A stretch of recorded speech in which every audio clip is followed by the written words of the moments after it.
Hello, everybody. Mary Davidson here, one of your co hosts, and we are so excited for today's episode, which we're going to jump into here shortly. We are talking all about working with vendors, what every planner or producer should know. This is a really interesting conversation, so much so that we're going to have to break it into two episodes. So, this is part one.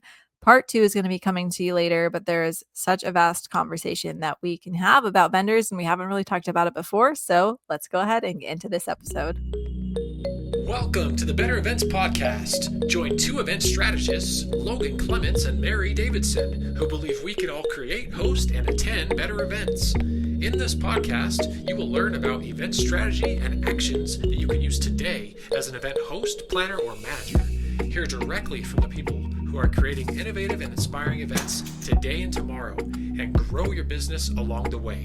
Now, let's get started, and thanks for listening to the Better Events Podcast.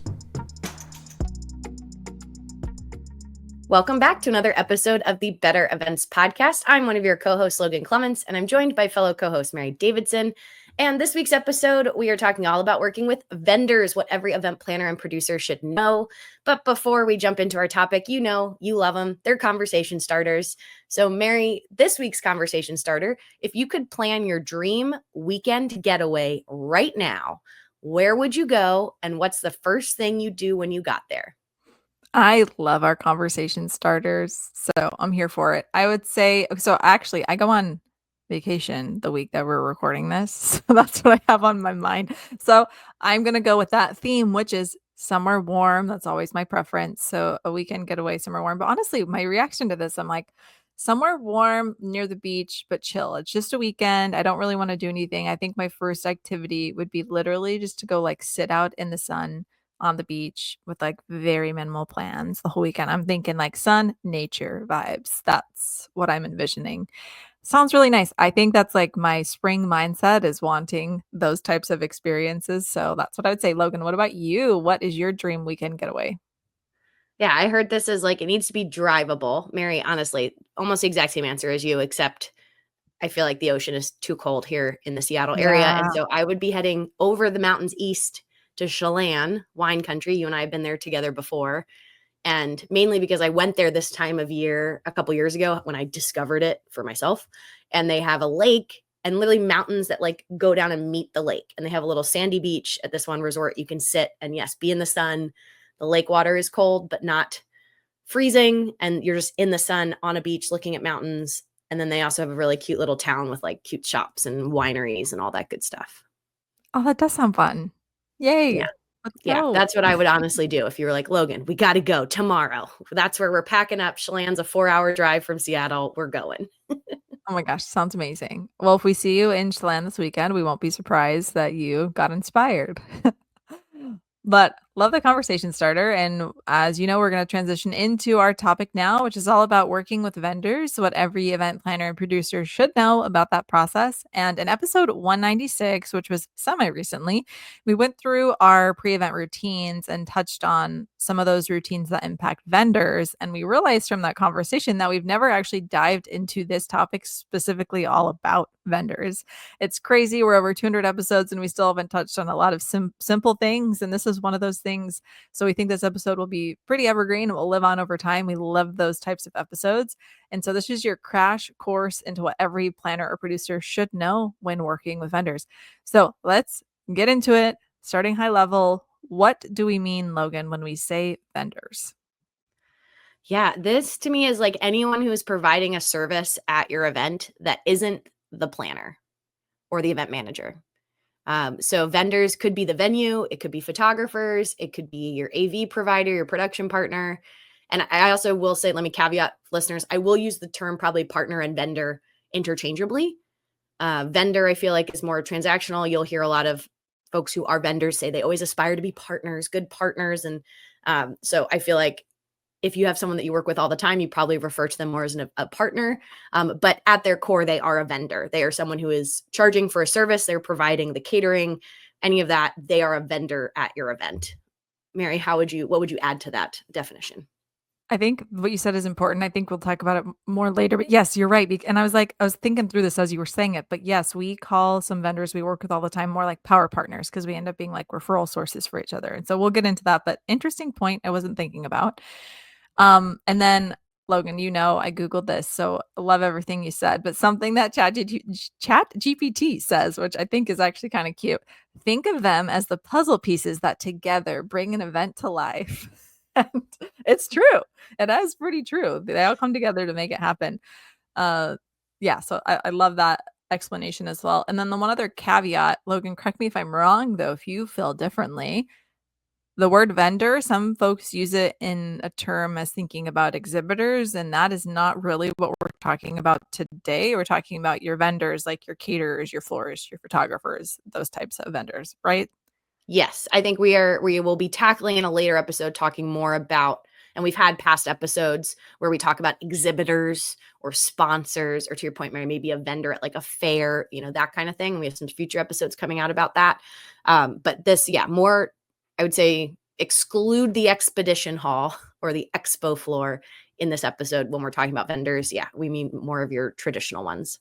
Next question we've got is, how do you find good vendors when you're working on a new event? So this is actually interesting because we have to find new vendors all the time. My favorite thing is when we can just reuse people that we know and trust and that we like to work with over time, but we get thrown into situations where we have clients that have already secured certain vendors, or they have ones that they've used year after year that they want to use again. And of course, we're like, okay, cool. Like, let's use them. It'll be an experience for us to work with somebody new. It's all good. But anyway, for that reason, I actually find it hard sometimes to use the ones that we think are good every time. And so, how do you find good vendors? And it's a new event.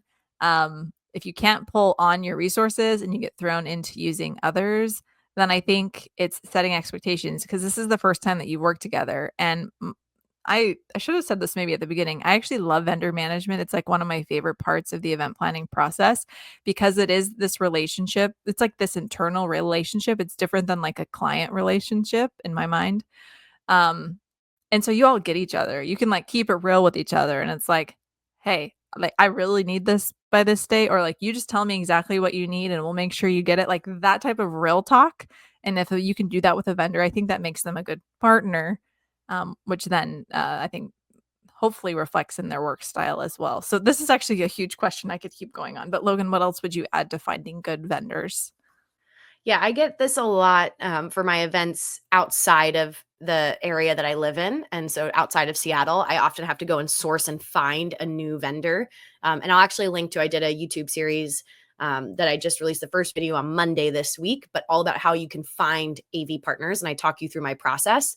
But to Mary's point, referrals are great anytime you can. And word of mouth is like one of the strongest currencies in the event world, where if I don't know a good florist, I ask Mary. Mary knows this florist she works with. I'm probably more likely to pick that florist than somebody I just found on Google. But what I find when I'm in a brand new market where I really don't know anyone, I kind of do both a Google search and a more general. I have some like Slack groups and things I'm a part of, a general outsort reach of just, has anyone heard of anyone in this area they liked? And that's less powerful for me than Mary telling me someone she's worked with, but that still makes me feel better than the Google search. And then I go through a process where I evaluate all of them and actually have phone calls and like talk to all of them. And for me, I think a lot of it, to Mary's point, like your point, Mary, of like, you just got to know who you kind of get along with. Like there's some people that like you might have to, I did have to take a chance on an AV vendor for a client 2 months ago. And I, at the end of the day, when the client was like, well, trust whoever you pick. And I went, well, I just enjoyed talking to this person more. And they told me they personally are going to be on site for our event versus this other company had another event going on. And so the person I'd been talking with would not be at our event. And that was my deciding factor. And to your point that you, yeah, like you said, Mary, you can like shoot it straight and just like personality wise, you get along, because that's the big hard part with events, because it's such a people industry. It's also okay to know you're not the great fit for everybody, just because sometimes personality wise, you don't click. And so I would always trust your instinct. If you're new to events and don't have an instinct yet, trust the people that you trust, the planners you've worked with, and maybe just stick to people that they recommend for starters till you can build your own network. But I do feel like I've been around long enough that I start to get a good gut feeling based on how their attention to detail in emails or on their proposal, how they are on our call. Like all of things add up to me being like, okay, I feel confident we could do an event together. And then from there, I can evaluate, would I recommend you to other people? Yeah, I have so many thoughts, so I'm, like, trying to, like, make sure they fit into what we're gonna talk about later, and so I won't brain dump them on you now, but I'll just say, yes, I agree, look, so we'll keep moving on, to more juicy stuff coming up. Hold So, those thoughts Logan, though, Mary, because if we need to do a 201 episode, we can. We can do another. This that's won't all true. fit in one episode. Like we said, we hadn't touched on this yet, being like, there's not much there. Listeners, we're like 2 questions in and 10 minutes into the episode. So there's We'll a see how lot far there. we Yeah, absolutely, yes. And now a word from one of our partners. This episode of the Better Events podcast is sponsored by Eventney, an all-in-one event management software designed to take the stress out of event management. Our favorite part of Eventney is how easy they make organizing vendors. With their solution, you can easily create, collect, and approve applications, send contracts, and track invoices. They even offer liability insurance for vendors, and you can use their interactive map to place vendors at their booth, which is a huge time saver. Eventney is extending an exclusive offer to Better Events listeners for $500 off a pro annual plan. To access this discount, click the link in our show notes. And hurry, this deal is available for a limited time only, so don't wait to take your event to the next level and outfox chaos with Eventney. And now back to the episode. So, Logan, how much information should you give vendors up front when you're working with them? Oh, I don't know if it's controversial, Mary, but I feel like you should give them a lot of information up front. I mean, the key details are the who, what, when, where, why of just like mainly just the when and the where is often for vendors. They'll know, are they booked on that date? Can they serve that destination location you're trying to get them to? But I often one of my values as a company and as a person is just transparency. And so I try as much of the information that I know is true. And again, most of my experience, listeners, is with AV partners and production partners. And those are often a large budget item. And so the more information I can give them, including, if not the exact budget my client has, at least a range, because we've learned a lot of things in events. You can have only $5,000 or you can have $5 million, and you will have companies that can probably serve that whole gamut, or they don't even want to talk to someone who has less than 50K. And I don't want to waste their time by doing this cat and mouse game of, oh, I don't know how much money we have. How much do you think it would cost kind of thing. So I would have as much information as you have, and then just start that transparency from the jump of like, but this might change, or we think it's this, but just would want to know if you're flexible if they change their date or something. Like anything that's not set in stone, I would say that. But the more information, the better. Mary, how would you answer this question? Yeah, I couldn't agree more with what you said, and that's because we actually have gotten, I think, better at this over time. So at the beginning, I remember sending emails and then someone would respond and be like, "A date would be great." And I'm like, "Oh yeah, I haven't sent you the date." Just like dumb stuff like that. But it's not necessarily dumb because you learn how to like communicate better as you do it over time. And so I think I started at a place that was only semi-helpful to vendors, and now we very much do this like epic email and even information about the organization or the company as well. And we do a lot of nonprofit events, so we don't do procurement or really like ask things about discounts and things like that on behalf of our client, but we will ask, do you give nonprofit discounts? Like, let's just open that conversation at the beginning as well, so we're all doing the same thing at the same time.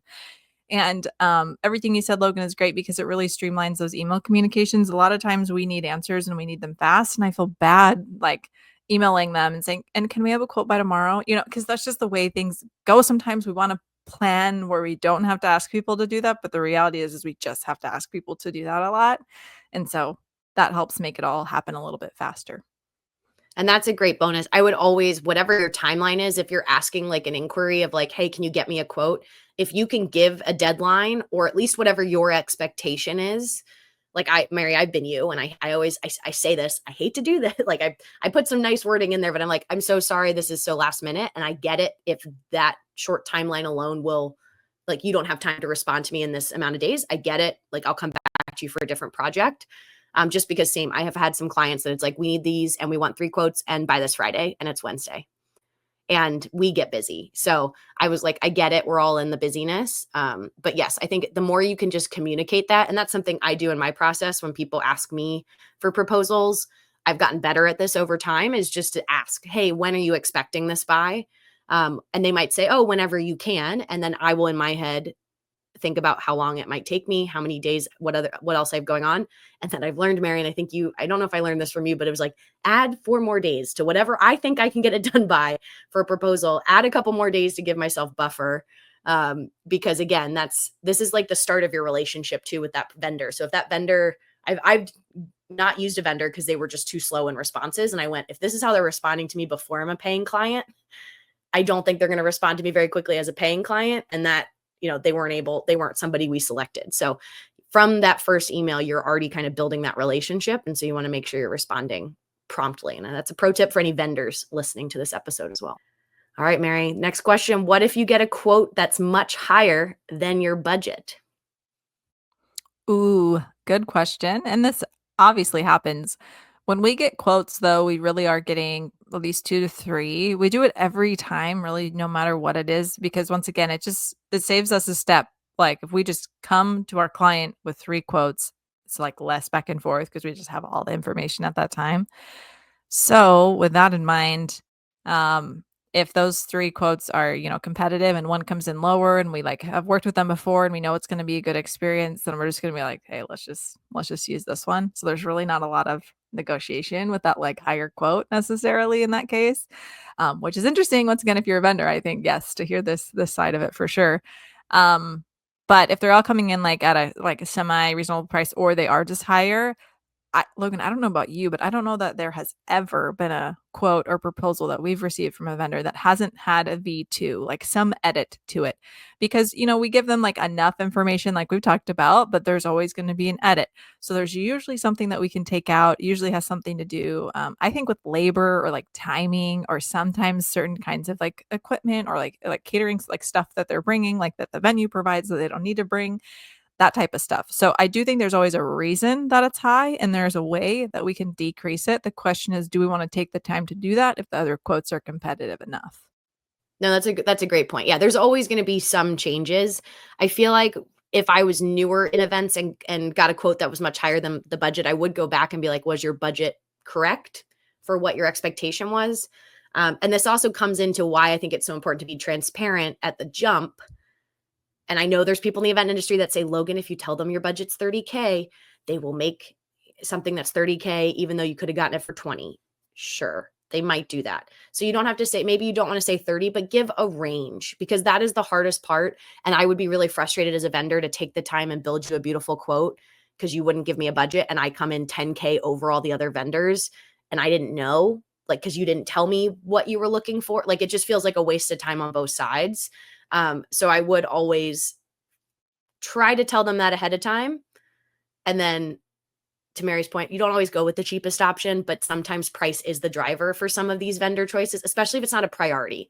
Like I feel like catering, there's a certain amount of money that people are like, I know I have to spend a lot of money on catering. AV, I know I have to spend a lot of AV. This is where I see people kind of scrimp or get a little DIY with decor maybe, or even florals or things like that, that are more of the parts that make it a beautiful event and the design elements, but maybe a place where they could try to save some money and it is more price driven. But yeah, I would, to your point, Mary, I think always ask if there's ways that you can kind of wiggle back and forth to see if you can get it down. And then my other one is, and I do this with AV partners because the budgets are so different, is I will often say, go back to them and let them know that's way out of our budget. And I totally get that. And we'll keep them in mind for clients that have that budget. Do they have a referral for another company that specializes in smaller events? Because then they don't get that business, but they look good referring somebody else that's good. It's still like a relationship building opportunity. Because again, I think the longer I've been in this, the more I've realized it's not a personal thing. It's just some businesses are like, we can't do an event that's less than 10K. And I've got a client with a budget of 5K, like we're not going to be a right fit, but I can still ask, do you know somebody else? Because they've probably had other me's come to them and they've had to refer somebody. You had 2 thoughts that prompted in my brain. So this kind of goes along with what we're talking about. So with the catering costs, like this year, that those are kind of crazy. And so when you're talking about maybe the client just didn't budget enough, I do think that's a really important thing to call out again, because that definitely does happen. And I think that's where our role as event planners and producers, we really need to advocate for that and for these vendors and these partners. And that's one of my favorite things about the relationship, is that we advocate for each other to be successful. And so with catering costs, like we've had so many clients this year where they, come to us and they're like, our budget's like $25 a person. We want to do a full meal. And I'm like, okay, first of all, already that's challenging. And then second of all, like with the increase that's happened this year in catering specifically, that's extra challenging. So I say at the very beginning, like that will be really hard to accomplish. We'll try our best. We're going to get quotes, but like I just want to tell you right now that these are going to come in higher. And so, yes, it's the advocating process that I think is really important as well. Another thing from the vendor perspective, if you are a vendor, the quote process, and this is something I think we've touched on in other episodes, and maybe it's a different episode that we need to do, Logan. But I love when I receive a quote that is like very clear and self-explanatory. I share an example from one of our friends. I love what he does. He records a video of himself that's no longer than 5 minutes talking about his quote. And I'm like, that's amazing. That helps us help you. And the other thing is when we ask for certain changes and they're like not reflected in the quote, it feels to me that they weren't listening or that they were going too quickly through the process. And so that is also something that's really frustrating, I think, from a planner and producer perspective. If like we've given the feedback, I really hope it's reflective or at least explained to why they suggest doing something differently. And anyway, so that also just helps in that process as well. Yeah. And this is something, if you're a planner, you're confused, feel free to ask questions to your vendor. They should be able to answer back anything that you're unsure of, or why are we paying this fee? Or, if we're looking for some cost savings, can you give us one or two recommendations of what we can bring down? To your point, Mary, I hate quotes that don't break things down line by line. I'm also sitting here and going, not all of my quotes that I give clients have line by line, but I have less items. Like it's more time things that'd be like, oh, you want me to scale back how I help you in the pre-process, and I can, again, bring my total down. But like anything that's multiple, so many different items, and that just helps with like client education of just knowing like, oh, wow, a laptop is $300 to rent for the day. Okay, if I have a nonprofit client where $300 is going to move the needle for us times 3 days, $900, and instead we could use client's laptop, great. That's some money we can save. But you wouldn't know that unless it tells you the laptop's $300 times 3 days is not, that's some of that stuff to help you figure it out. And don't think it's just normal for vendors to not provide you those itemized quotes. I just know there's some out there that do it. So, Mary, how would you identify that a vendor knows what they're talking about? Oh my gosh. I actually don't know that I've worked with a vendor where they didn't know what they were talking about, to be fair. That's just from my perspective. Um, and I think that helps because a lot of times you can look people up. So, we like to see their websites or honestly, and where we do events in the similar area in Seattle, we have heard of a lot of people. So Logan, I can see how it might be harder for you when you're going somewhere else and you have to get all these new quotes. How do you confirm that they actually know what they're talking about? I think just by talking to someone, you can tell if they can talk the talk and walk the walk. And if they can, that's good enough for me because at the very beginning of my process, I've absolutely done the fake it till you make it situation. And through that, I've learned so much. So who am I to say that they don't know anything? I think if they can represent in a way that seems like they're going to do a good job, that's good enough for me. But Logan, what would you say? How do you verify that a vendor knows what they're talking about? For me, the big piece has been having phone calls. Like emails are great in terms of, I always send initial inquiries via email, some back and forth on email, but I now have learned the reason I pick people is often to be like, can I get on a call and talk to you and see, are you a great partner in this? Sorry, I'm saying the word partner. It is one you aspire to have partners. You're not always going to have partners. Sometimes you're just going to have vendors. It's transactional, the business we're in. But are they nice when they answer your questions? Or are they condescending and trying to prove being the know-it-all and not necessarily on your team? Or are they trying to gotcha in a process? Or to your point, Mary, are they emailing while you're having your phone call with them? Can you hear them typing and doing something different? Some of that stuff are just hints to me that they know what they're talking about. And then in the production world, I know enough production to be dangerous, AV equipment to be dangerous. So I know certain questions to ask. And if I'm stumping you, you're probably not the person I want to go with because I'm trying to find an expert, someone who is more knowledgeable than I am to bring in on these events. So I feel like that's a piece of it. But yeah, social proof, anyone you can talk to that they've worked with before can also help you just get an understanding. And I think that's just really hard if you've only met a vendor via email. I think it's hard to get that.